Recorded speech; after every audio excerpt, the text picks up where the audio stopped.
রেখেছি, ওটা মানে ধরো 500 টাকা টোটাল। তো তুমি আমাকে 500 টাকা দিয়ে দাও, দুইটা রং কিনে নেবো। अच्छा সুন্দর কালারটাও খুব সুন্দর। ठीक है নেল পলিশেরও ठीक है দিয়ে দাও 500 টাকা, বাস। আর আমার ठीक है समझ गया। 6 মাস বাস আমার এইগুলা দিয়ে বাইরে যাবে। কিসের 500 টাকা? ওই কোনো 500 টাকা দেওয়া হবে না, বুঝছো?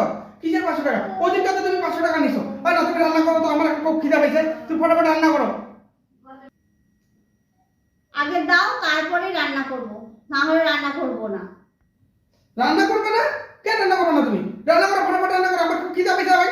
কখন থেকে আমি কাজের থেকে আইছি, আমার অল্প অল্প রান্না করে আমার খুব খিদা পেয়েছে, ফটাফট রান্না করো। যতক্ষণ আমার দিবা না, আমিও রান্না করব না। রান্নাঘরে স্টাইল। কি রান্না করবে না তুমি? আমার কথা কইতেছো তুমি? হ্যাঁ হ্যাঁ, কোনো 500 টাকা পাবা না তুমি। আমি কি রান্না করতে জানি না? আমি রান্না করতে জানি, ঠিকই রান্না করতে জানি। ঠিক আছে, যাও তাহলে রান্না করে দেখাও গা।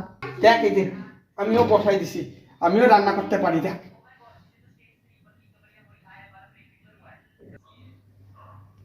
কি ব্যাপার, साला ये दुख का खत्म नहीं होता बे। এগুলো কি হয়েছে এখন? সিদ্ধ হয় না আলু?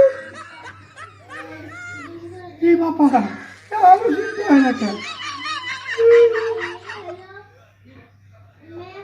অনামিকা, অনামিকা, কি অনামিকা, তুমি তোমার 500 টাকা নাও আর আমার রান্নার থেকে সরো। এই দেখো এখানে সিদ্ধ হয় নাই। দেখলা তো?